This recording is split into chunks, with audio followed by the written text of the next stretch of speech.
Hey, everybody, and welcome back to another ClipSource conversation. Today, I have back with me Eric Hoffman. Eric, thank you for being here again. Thank you for letting me be here. And actually, Eric and I are going to be doing a few of these episodes where we talk about trends happening in the broadcasting and streaming industries. So this is the first one of those. And today, we're going to be talking about some of the tactics streaming providers are using to appeal to viewers. And this can be everything from branding to user experience and the content that they offer. So I think it's going to be really interesting. But of course, before we dive into this, I have to ask, what are you watching right now? Any recommendations? Blackbird on Apple TV Plus. It's a favorite. I just watched that. It's so Yeah. intense. Yeah. So good. Apple TV Plus have really good content right now. They It's a do. lot. Yeah. Yeah. No, I agree. I've been like slowly getting into everything and it's such high quality. Yeah. Yeah, awesome. Such a good recommendation.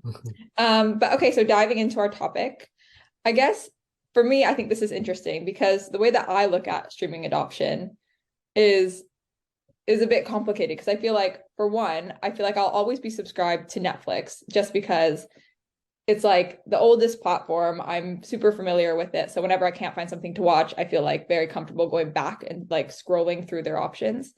And in terms of adopting a new platform, I feel like I don't usually look for one unless someone has recommended a show or a movie that I really want to see. So I mean, coming from this point of view, I'm curious to hear what tactics, in addition to content, you see streaming platforms using to draw in viewers, and I guess keep them in. And do you think that they're putting their energy into the right areas? So yeah. Yeah. I think we're kind of in the transition from being in this world where streaming services were new. Everyone tried to do them like the just being to be a niche player with the best shows, and there was top-notch content to pop out. And now we are in the transition to be more like the old linear world that we lived in, where someone wants to be the daily like base plate in your set of services. Like you use Netflix. It's when you don't have anything else, you go back there and you Yeah. walk through, just like you had some base package of channels in the past. And then there are some that replicates what movie channels might have been in the past, and sport channels for that matter, to be more specific in its content. So I think we're in the transition as well to go from SVOD services, that's the primary thing, to AVOD. It's already big in the US, and in Europe it's growing. So I think those will try to be the base plate, since people don't have to pay for it. And I mean, with 10, 20, 30 streaming services out there, you can't have them all. So, Yeah. so you will have room for those free services, AVOD. And then on top you put like the niche players when you got some recommendations from friends, etc.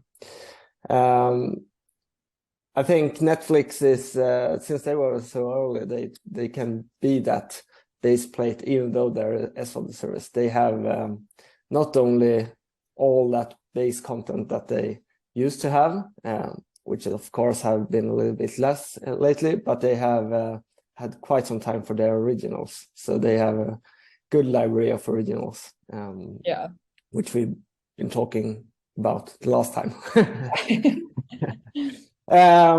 So I think when it comes to all these niche players, and as you mentioned, you get recommendations, and we started this call with some recommendations. Everything is about content. You more or less never recommend a service per se. You recommend some content that you watched. And when you get that content recommendation, you mostly want to get into that service as soon as possible to watch the content. And there is some things that I think we'll come into later, that services try to find their branding and how to market themselves against the the market. I think that the best way is to be obvious in the local market, be obvious in the global market.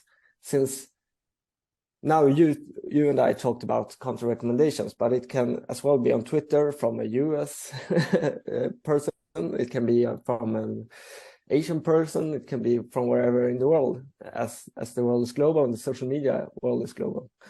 So I think the best way to get your content to drive in viewers is to be obvious about your service globally, not have different names, not have different setups, but do more of the Netflix approach, which Apple is good at as well, to have the same content library in as big part of the world as possible. Yeah, just super streamlined everywhere. Yeah, exactly. So when you get the recommendation, you can as well get the information about which service it's at. Yeah, and I notice like a lot now, like my family has different platforms or the same platforms as me, but I can't watch a lot of the content that they watch. So when they recommend a movie, like we don't have it over here in Sweden. Yeah, exactly. And it's really frustrating. Yeah. And I don't really get that either in terms of, sorry, I'm going off on a tangent now, but in terms of like content rights, like Netflix, I see this happen too sometimes, and with like Amazon Prime and stuff. And it's their original shows that I don't have access to here in Sweden, but it's their original content. Like, why wouldn't they have it appearing here as well in the United States? Like, that doesn't make any sense to me. Yeah, I think it's, as always, it's often due to the content rights and that they feel that they can get more revenue from selling it to a different partner in some places in the world. Okay. I think it's terrible from a branding perspective, and it's frustrating for a user.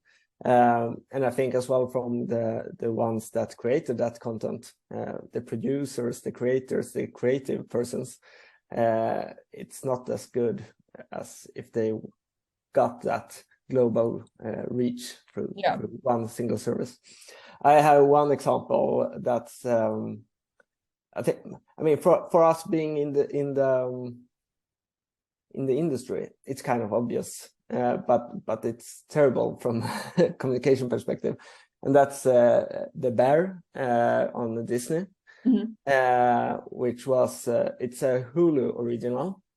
So in the US, it's obviously on Hulu, and in Sweden and most places in Europe, those ends up on Disney, since Disney owns a bigger part of Hulu, but not the entire company.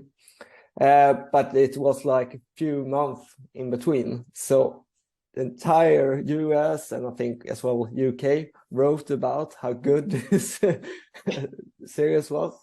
But for all of us in the rest of the world, it was impossible to watch it. And as it's been talked about in the past, that drives piracy and all other kind of stuff that's not good to the industry. So it's to be obvious and get your things out there in an obvious place where people can find it in a global market. I think that's the key.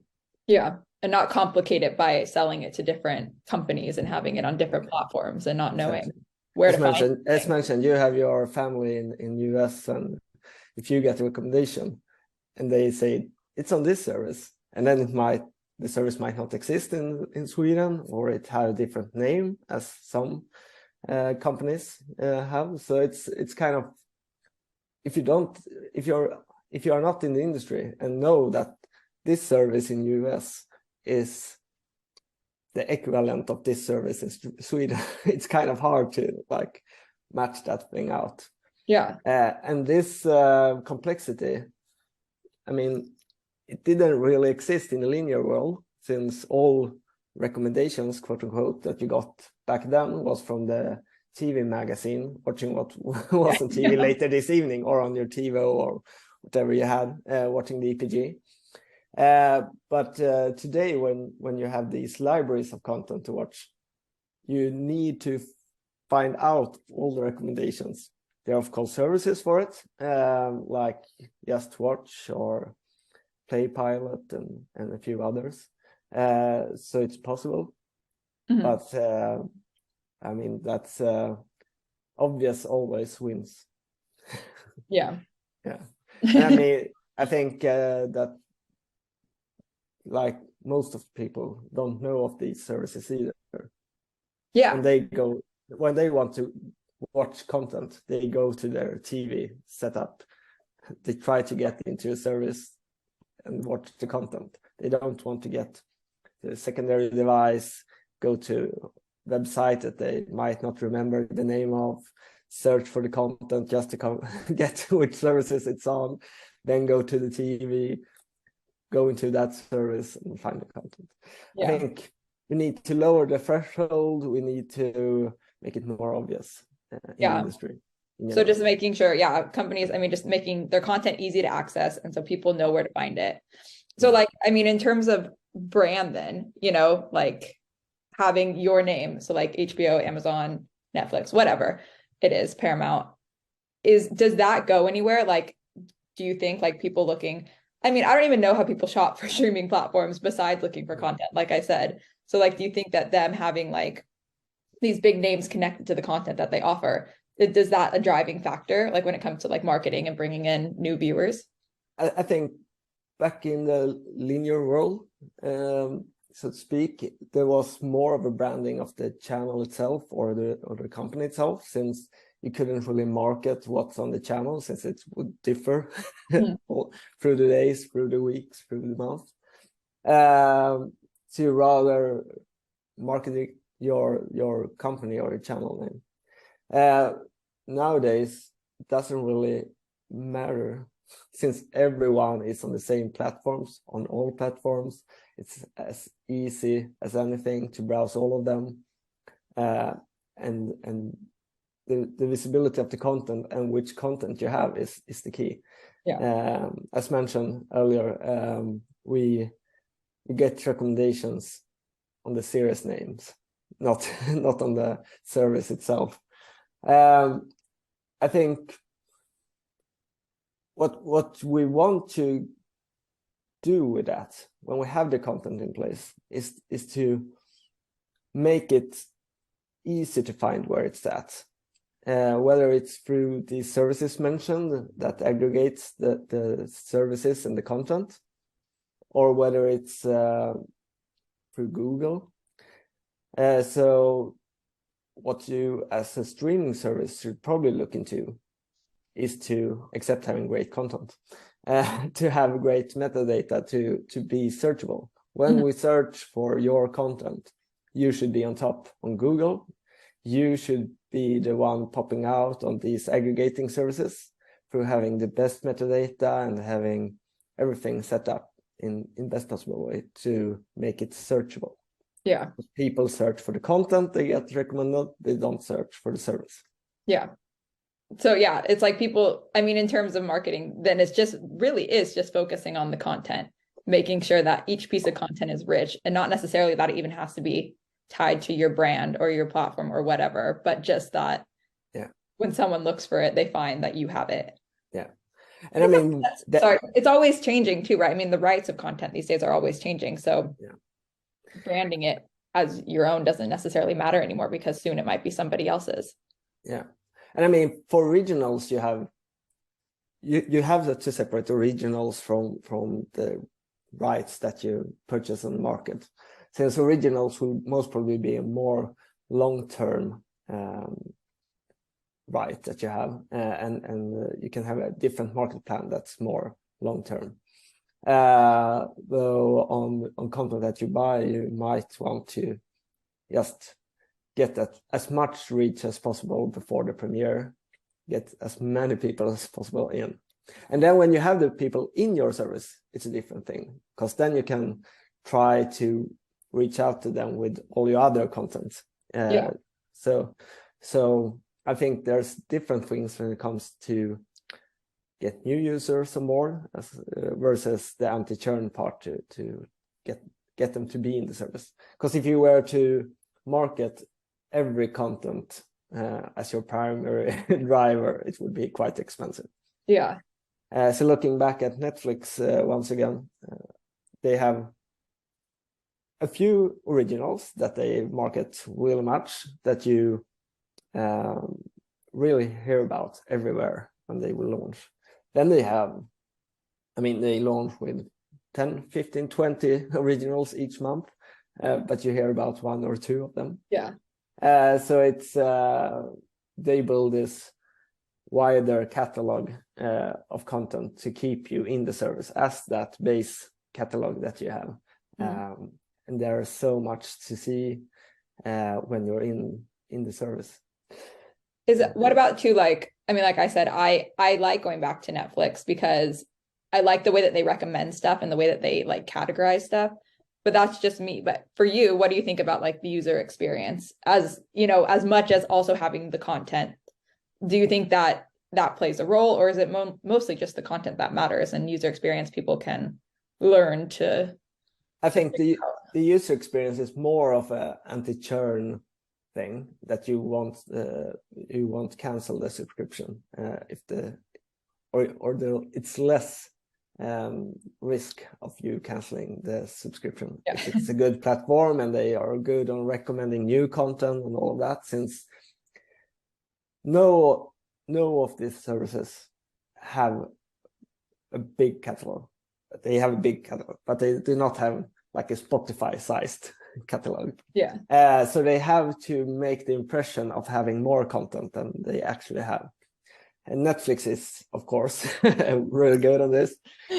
So if you search for a movie, even if it's a movie that doesn't exist in their catalog, you still get the result. You get very, very much a result.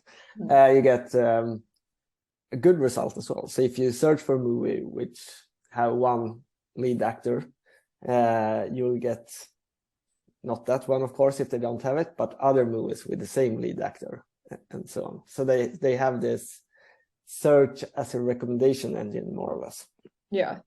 But then there's things on Netflix that I think can be a blocker for this mouth-to-mouth recommendation that we talked about.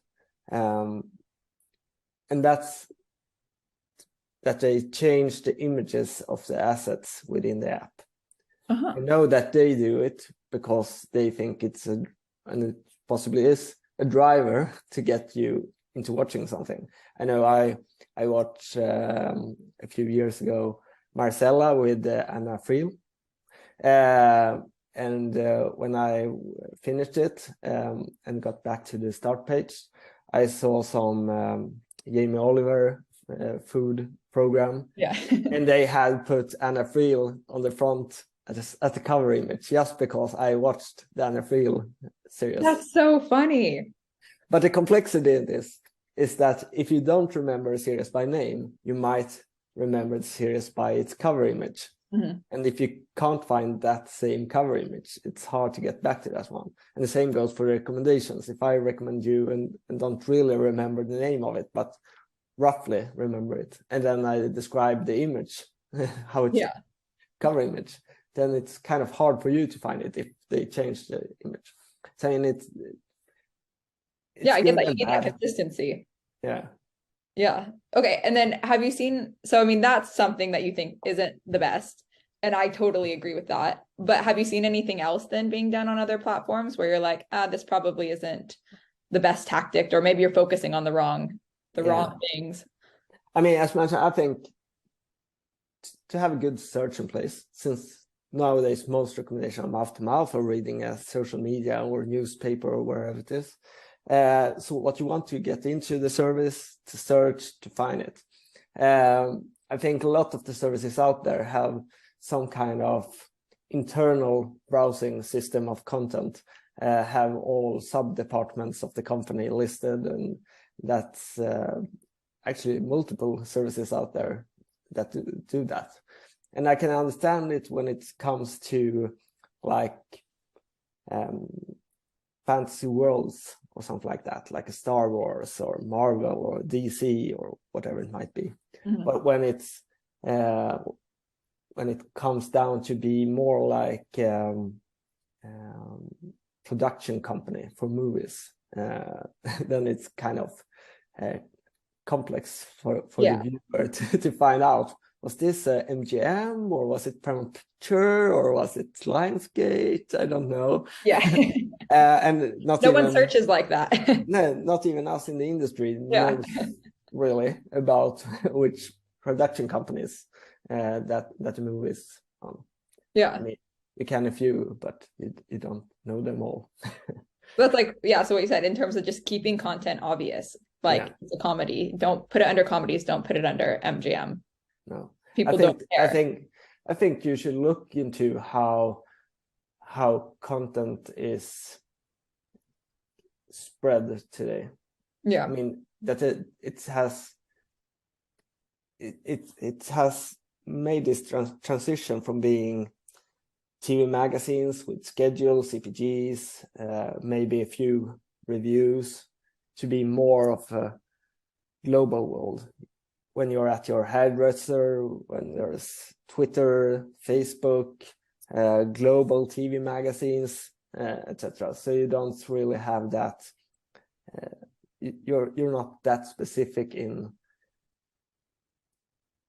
where it's at, the production of it, all those details that might have been in a TV specific magazine back in the days. Yeah.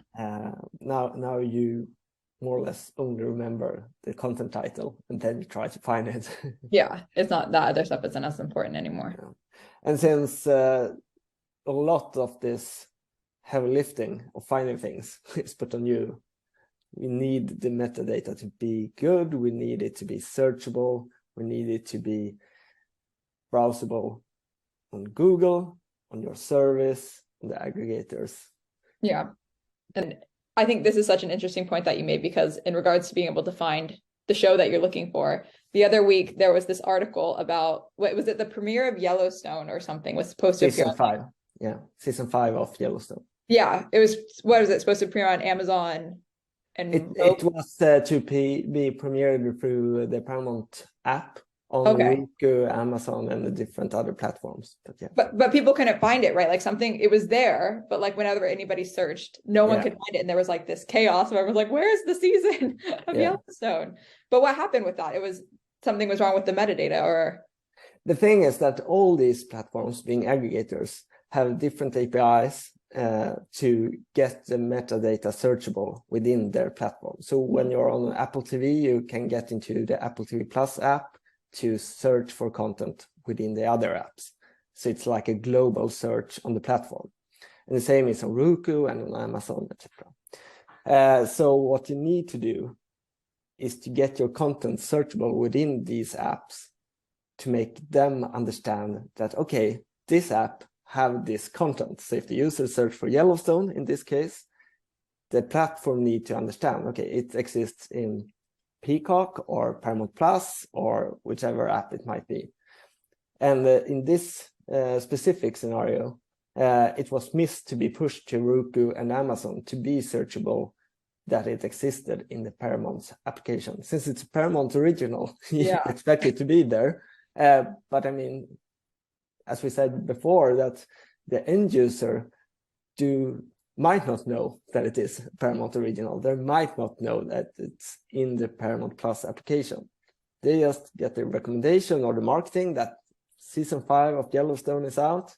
They get into their platform, which is Roku or Amazon in this case, and they search for Yellowstone to get it.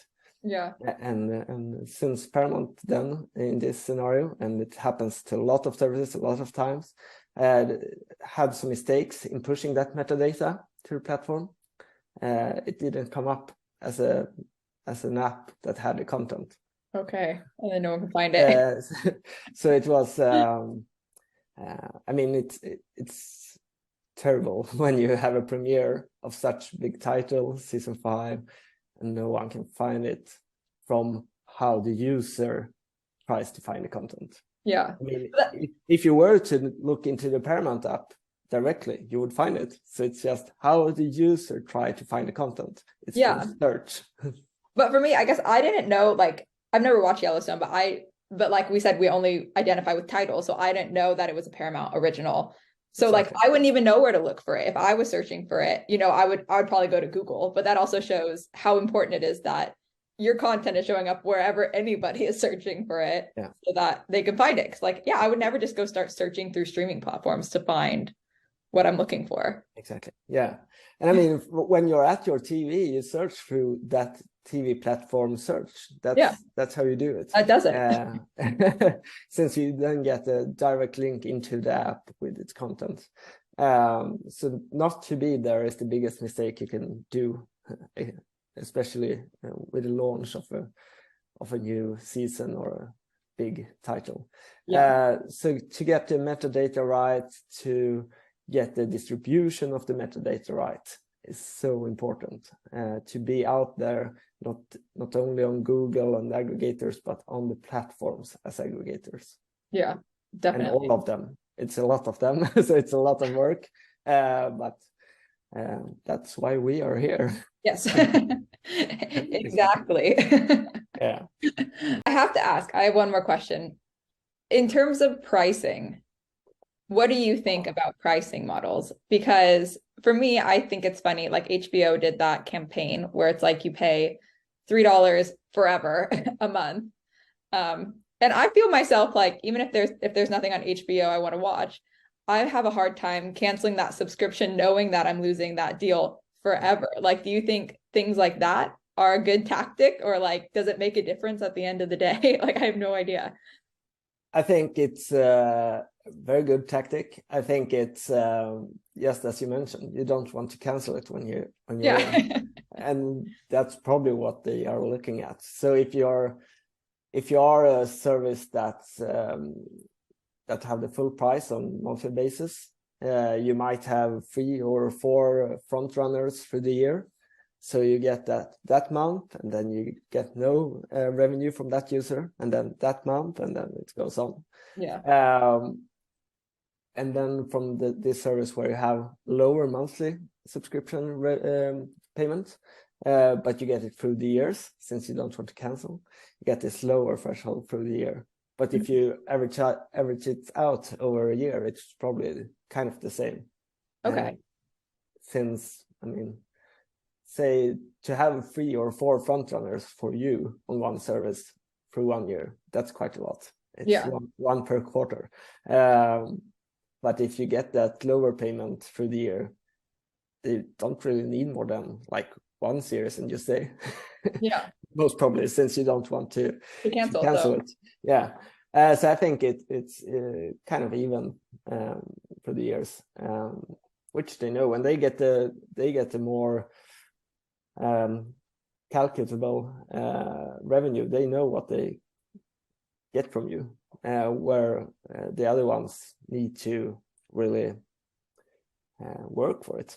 They need to get it, get you on board, and to get the new user on board is most often more expensive, since you need to reach out with your content in the marketing. So it's just otherwise you don't know that it's in there. While on the service that you're still subscribed to, you go in from time to time, you see if there's something new. So it's kind of cheap marketing to get you to watch something while you're in. So I think it's a good approach. I understand it. No, it made sense to me. And now when, especially because there has been a few like dips where like, oh, The Handmaid's Tale is here, and I'm super excited, and then it ends, and I'm like, but there's nothing I want to watch here now. But I'm like, but I'm not going to cancel because something else will come up. Handmaid's Tale is yet another one of these being on different services in different countries. It's a Hulu original as well, right? It is. So I mean, I guess it would have been on Disney then, technically. But in Sweden it's on HBO. So see, that's funny. Super confusing. No, but it can be. Unless you just know that. Okay, well, I mean, I feel like we covered a lot. So thanks so much for talking to me about the tactics that streaming companies are using and should be focusing on to drive in viewers. And I'm so excited for our next episode together. Thank you. Looking forward to it. Yep.